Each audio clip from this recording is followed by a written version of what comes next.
جماعت عزیز ام نها گندکی دیروکینه شاهدیا دیروکه که بالکش کریه دما میر جلادت علی بدرخان بک سر 1932 دا دست به وشانه ها وارد که چیروک بیش و سترام بیش همان زمانی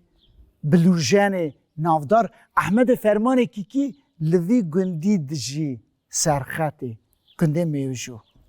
ام دو شوپا احمد فرمان کی کتن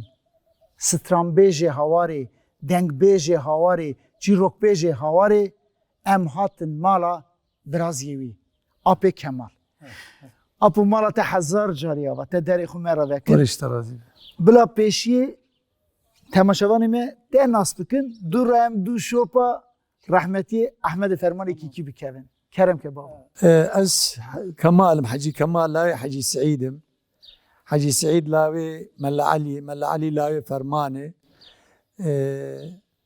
ام لوي گنداد الجين ام لوي گنداد يا شاميش دبن ام لوي گنداد مينن اپو هون برازي دنگ بیش احمد فرمان کیکینه اري و خوشی احمد فرمان کی دیتیه هون دکارم من را بحث سرپیاتی احمد فرمان کی بکن که کی داره مزن بیه او دنگ بیجی کی داره گرتیه چاچوی سوریه کینگ وگرگاه ولا كينغا شوي سوري نظام تاريخ هاوي يالنس شوي سوري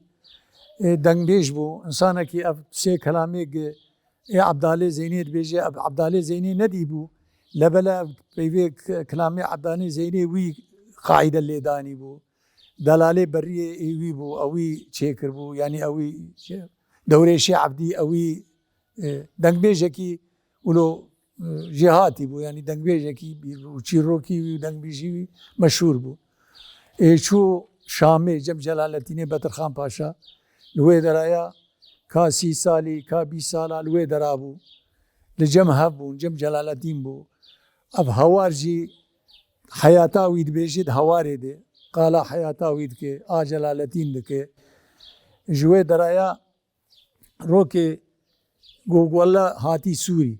واحمد فرمان هاتي مرف كيما العامودي بو ابا كيما ديبو جواب شان قاصده ولا ابيواني احمد فرمان هاتي فر هواكي وهر بي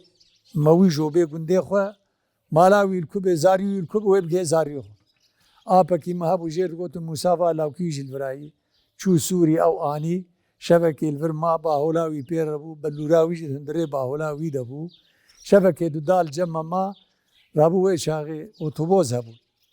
ابي مساكت اوتوبوس او بر دياربكر مالا لاوي دياربكر جنازي ويجي نهال دياربكر ورد داوي ان عبد القادر بو رحمه خدي لاوي كركيو تاني بركيو تاني هبو ناوي بيركاوي لطفي هبو ناوي لاوي عبد القادر بو لدياربكر بو لاوي يجي قازانچي بو يعني صفر شي ذكر بروش شي ذكرين شغل جب خالاني خو علمي يعني بابي چوبو شامي يعني आपे में अहमद फरमानी की नल और वो चुबू जावी जब खालानी खो खाली काजानची बु जब खाले खो मा बुबू होस्ता की मशहूर एलवे दजी वफात कर जारुकी मा नार जारुकी अंकारान एक ददल इस्तांबुल जनाजी विल दीयारबकर جنازه احمد فرمان کی گور رویا لدياربكر جماعت عزیز اپو قاسه کی بری ویاکر من جی خاندنی خوی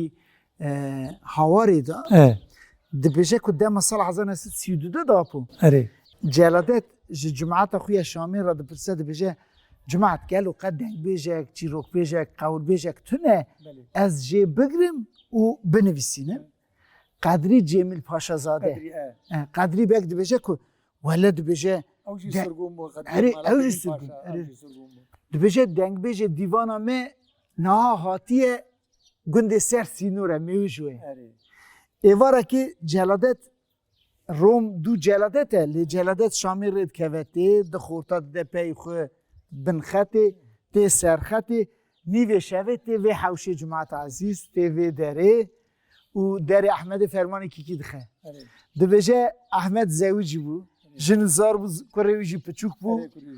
دما من خدا ناسی نیوه شوه بو مالا خدا بلورک هلدا امرویجی دهات هفته دا دو من رکتات شامی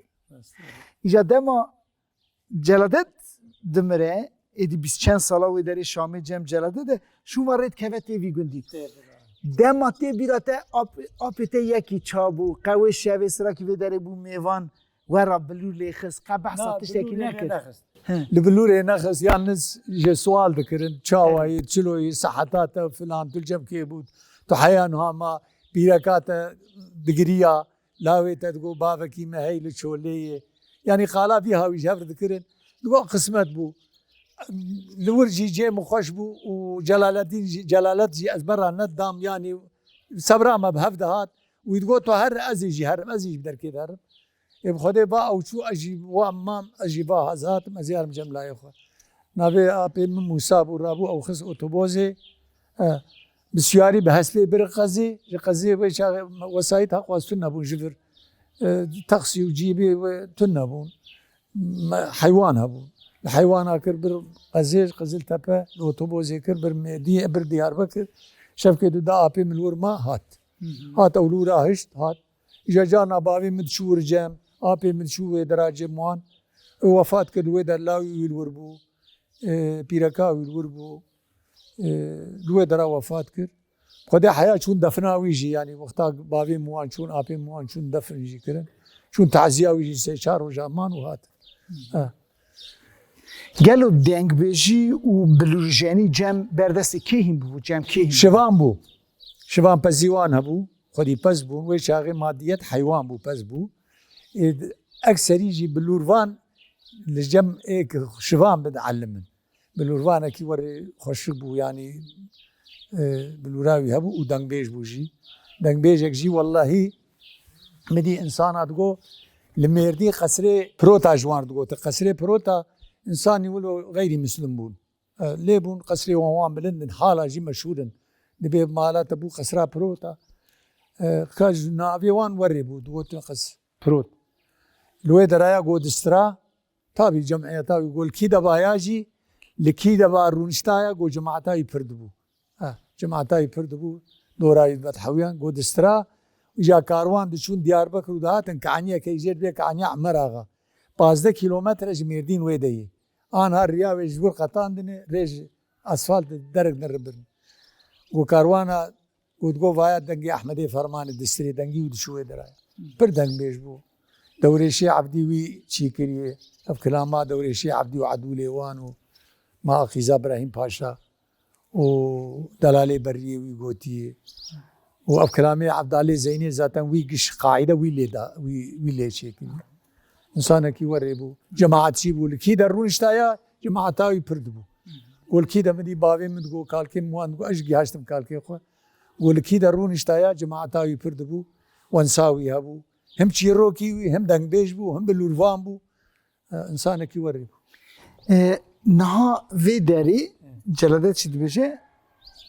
قوناغ رشید بگی کیکی دا دنگ بيجي كريه یا ابراهيم بگی ملي دا دنگ بيجي كريه و پی راجي چويه یا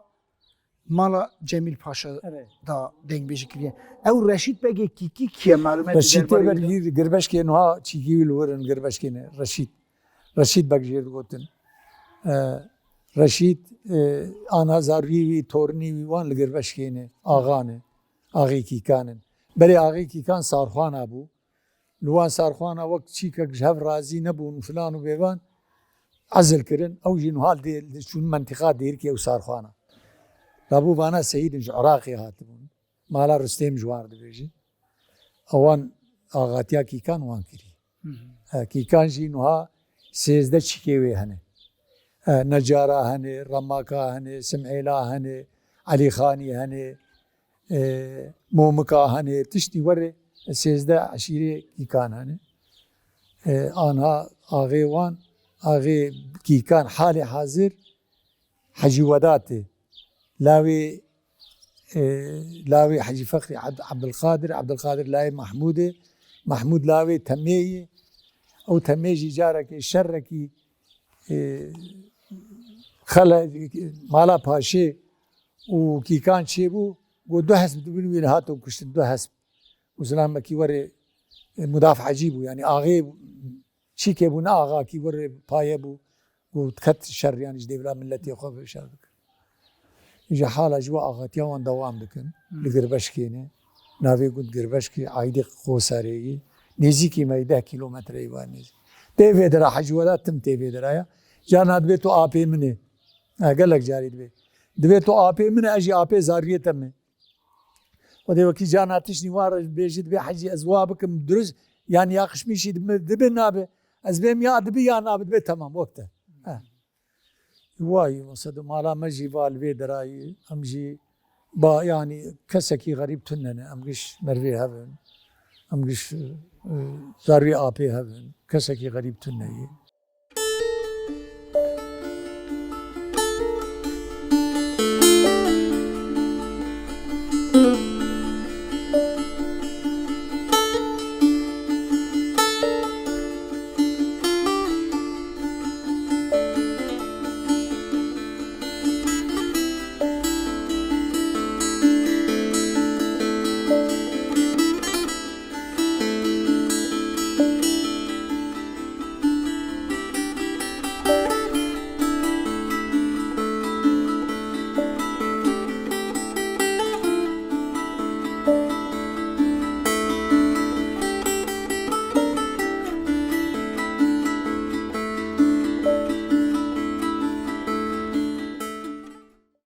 اپو درباره دنگبیجی و لگل ابراهیم بگی ملیجی قبل بحث تکرن چا بحث تکرن یعنی ابراهيم باشاي يقال ذكر مصر يعني قالت ورجي كلام قلت من دقبيجي كري يعني استراي قالت احمد فرماني كي كيلور استراي يعني جماعتا ويجي استراي انسان کی پر değerli bu انسان کی پر navdar bu انسان کی پر زانا bu بات کرنی جیر قیمت دانی ایجا از اپی خورا بیجیم ناو سروان خاندنی من دبیجه دیوانا رشید بگ دا دنگ بیجید که او دیوانا رشید بگ دخیده ایدی چه دخیده دیمال بیرا ابراهیم بگ دبیه که او خیدی احمد فرمان کیکی خیدی اج رشید بگ دشینه پی دچه دیوانا ویدا دبی دنگ بیش روژه که سترانه که داویجه سر کیکا و میلا پس نه کیکا ده پر زورا پاشه دیچه پاشه احمد دیگه داویجه زندانی جنا پاشه جی کیکی بیه هنزه خانه خنسه خلجی بو خلجی کیکان و چاقه یک بو کیکان و خلجا یک بو خنسه وقتا که ده پیو و فلان و بیوان ده بی اره پاشا اره مسد يعني تو قالا کی کان خرابیه دکو فلان و بیوان لسر غیده پیرکاوی خنسه آنا زاری ابراهیم پاشا خواجی کی کان و خلا جانه ایجاد وجه پاشا و یا داوجه زندانه پر زورا خنسه چه عوات بیا ناو درگوان زندانه جه عوات بیاد بجه عوات نبی احمد دیشینی ها عوات چه احمد باش میزد که دور را میر ایدی جبیر که احمد هاویتی زندانی احمد برد ده احمد بر خود ده آمده ده چه قوناغ مالا جمیل پاشا اری جمیل پاشا قدری ذاتا بو ملت وکیلی سوری او جی علی لغ جوار دبیجن اوان جی سرگوم او جی سرگوم راسته او اکرم بگ او اکرم بگ و قدری بگ و محمد بگ ایجاد بشه دیوانا اوی داجی دیوانا جمیل پاشا داجی حیا روژا شیخ سایتی داروکرین و دیوانه دا دنگ بیجید که روژا شیخ سایتی داروکرین تاوی حوال خو دبیجه باجار و تو حرام بی جه ترک دکه ایجا تیوی داری راسته تیوی داری ایجا بابا هون کی جان ملیکی کانن چند گنده کی کاش فرهنه یکو نیکی کان پرن مثلا یعنی جماراوان نزانم پرن جما انا بابك جماد بي مالا فرمان لبلا عشير ولا رق نجاري جي كيكينه نجاري كيكينه الفرن سيزده بابكي كيكان هي مگو جوان بي ميگو هرا حسيني كان دو بابكن حسيني كاو ميگو هرا سيزده بابكن ميرخاني دلمي اچي كان ميرخاني هنه هيسكي هنه کوسکی هنه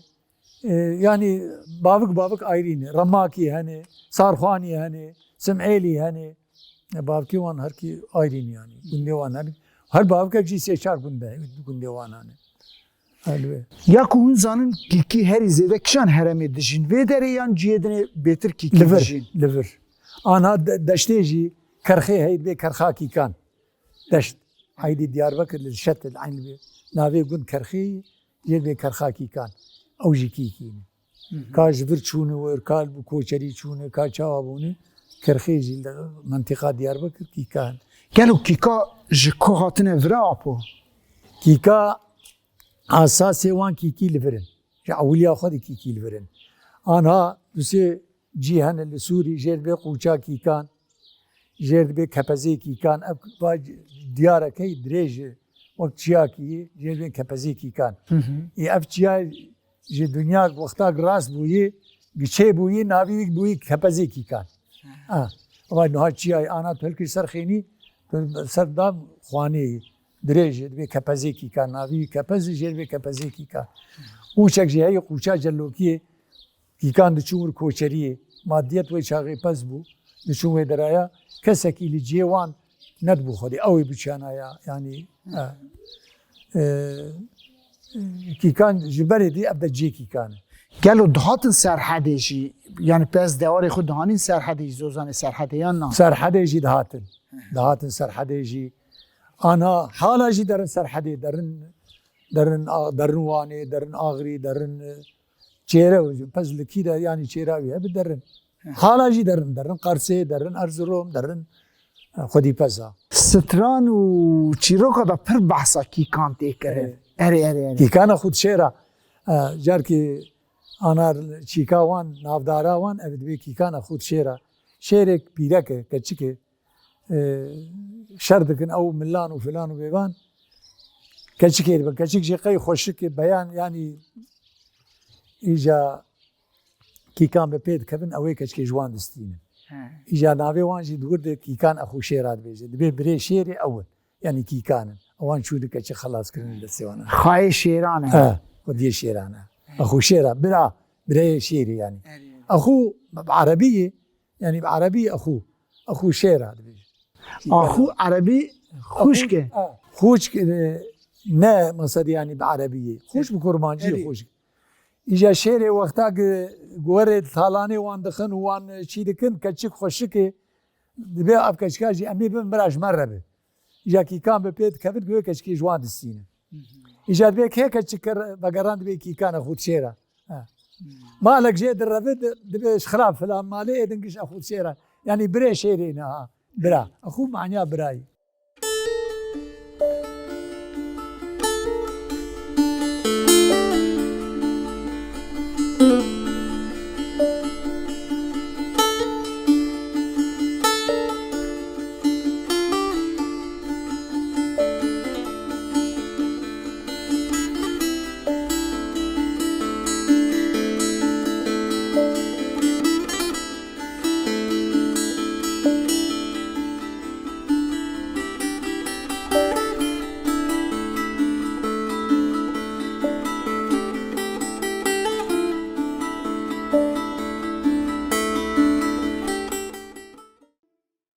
Derbarê kîkana da berê çîrok û mesele qet çi digotin apo? Yani kê mezinta wana kirine, çawa kirine? Meznantiya wan berê sarxwan abûn. Sarxwan abûn aha li Sîçana wan jêr dibêjin li Dêrikênin, menteqa Dêrikênê. Levele meznantiya berê 100 salî, 150 salî mala axê mala Reşîd kirine. Reşîd bek wêk nuhata kerem kir. Reşîd jî got sê bira bû. Abdurrahman û Reşîd û temê birê hev bûn. Abdurrahman zar rojê çê nebû lawik keçikek jê çêbû. Navê Nofa bû. Ewa got yekî Mahmûd Qîza apîr bû. Mahmûd mal kir Mahmûd çû rehmetê keçikek wê çêbû rabû çû yekî din ji xwe kir. û temê evana Abdulqadir jê mayê û Fexrî jê mayê û Walidgir Beşkênê Peki çend zarê ferman hebûne fermanê kalkê? heft heb. Ahmedê fermanê kîkî Ahmed û Şêxmûs û Dawud û Mella Elî kalkê me Mella Elî ew jî birê hev bûn û Dewrêş û Evdî û Emînû heft heb bûn. فرمان ویداتر جی ناوی باوی خود تو زانی یا نه؟ کینه؟ فرمان لاوی الیاسه الیاس لاوی شیخویی شیخو لاوی مصطفایی مصطفى لاوی کر مصطفى ناوی باوی خود لاوی خود کری اپو ده خوشی مدرسه خواندیه؟ اره بمدرسه خوندیه ازانم بمدرسه خوندیه انا هناك جمرت بين ملا كمال هناك دبي حجي كمال هناك دبي كمال الحمد لله حزار جرس مختارتیه تیجی سر مختار دا؟ يام جي هي 35 سال 36 سال من مختاري كري زاتن من هيك كتاب دخندن حياة سيداكي ما ابو الفيلميري الرحمة خدي لي خدي تعالى جيب جنتك بشتياج عسكريه بقريام كرو جوار كتابي خلاص كي كتاب خلاص كرن مختصر هي جمع الجوامع هي صونا كتابه وقتها المير يزيد مرات خويني مرات جا من تعيد به شاشه قريت مرات بسيدا جوار خلاص كم مقوفا مختاريتك انا شو وري و مدرسه دا تاني درس قرآن هل دا درس دنيجي هل دا نه؟ الدرسا قراني اولي مرات خويني مرات قراني ختم دكي بيشتي قراني مرات اجا علم دخول شريعات هي حديث هي نحو هي نحو المير زي انسان بي لغه راس دكي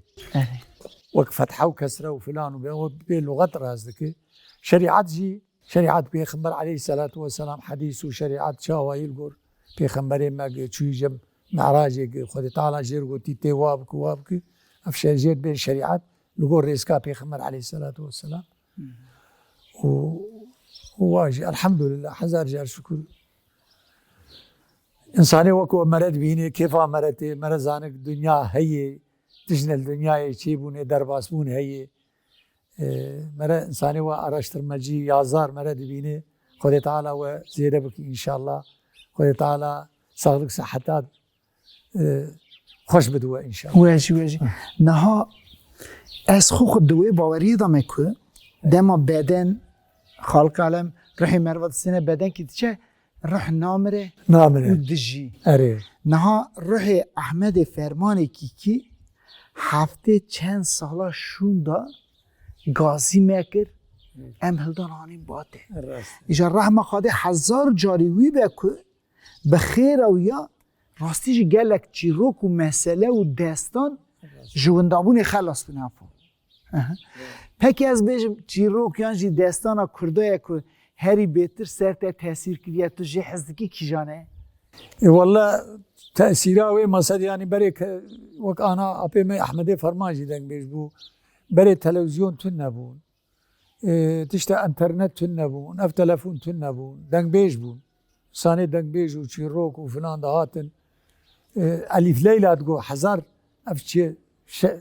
ها چیروک 1000 شویه اي حزار شبي دقوتن شبكه خلاص نبو شبادن دوام دكرن اللي چيروك اما قداري ذكر كلامه محمود حسي ابو انسانك دنگ بيش بو انسانك رحمه خادي لي بقى زدينه ملا عيسى ابو دنگ بيش بو او الالي الرماك ابو دهاتن وداجي دسترا محمود حسي دسترا شيخ موسى علي قادو ابو شيخ موسى علي قادو اوجي دنگ بيش بو اجا وقتاك باهات انايا وك انساني معقول اغاد هاتن جير بس شرجي دكرن شيواوي شي دكرن او قندي حياني سبيد هاتن لي قداري دكرن شفكه دوداد مال دقوا حياة إذا نخواستا إذا كنت ندانا نتشو دقوا يشوف شيء جمع به مالاجي أو دعوت لي تقول يشوف شيء واتا مالا فلان كسر يشيروك أو دنبيج وفلان أو ملوان قداري جوانا کسی بردست احمد دنگ بجی بو هبون یا نه؟ إيكا أحمد تشيكا خو عمري خو لشامي درباس کرد دما وان قاسی 20 چند سالا ورا دمینه اپو وان 20 چند سالا دا قوا خبر جه دگرد کلو هيا یان تنه كثير خبر كسكي جينا دقت ابد يالنز وقتاك او هوار دركت او شيك دركت قلوي در حياته خو چاوا درباس كري ودبير رهات بشتي جلالت شو رحمه خدي ليبه او جي ما يعني وان 20 چند سالا دا خبر جه نهات نه مالا جميل باشا جي الجموان بو اوجي اللي لغبو محمد بق مدي يعني مدي محمد بق مدي اللي تعلق بو تعلق ديوان بو مدي يعني ندهاتن تركي نكاري بو باتانا حیانی ور چی سر وان دگوتن کلام ملام دگوتن مالا جمیل پاشا وان او گلو دما 20 ساله شون داتی جن لی نخیدیه بله چه؟ بله گو عملیت شو پشتی تو اختیار بو پشتی تو یاشلی بو تو هات تو خورتانیا خود تو چو تو اختیاریا خود سر مد هات وہ جام خدمتات که لاوی پیر دغیدی گو یاد بابی می آتی تمام آموزه من لطفیات گو عربی جه دگو ما بقى تشكيتي يعني ولو زلامتيات ما بيشتري تو هات يعني تو كت حالي وقت كت تو هات إجابة لا يدقو أنا دقو درج باغي من بردي خدمت جير دكير Peki kurreki Ahmed Fermanî kîjî tê kuştin salên hotî de ne wisa ku jere wî jî ne diyare herhalde. Nebiye wî ya. نبيي وي أري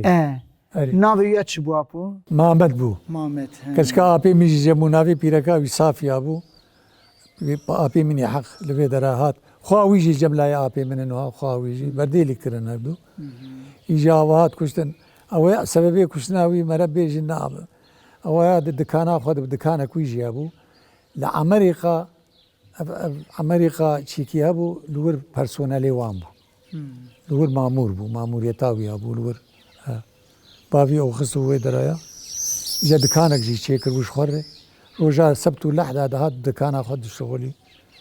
دكان جي البي مالاوي أويا يكتي دبيجي كا جوير رفي دبي فلان تشتي بدمي باشي خود دي باش بار برا دي Vay zalim. بار برا داي كشت بشتي برا دي يكو دو برا دي تكفي وفا درد وانا شون قواي هاتي كشت الدكاني دي او جي سياسة بو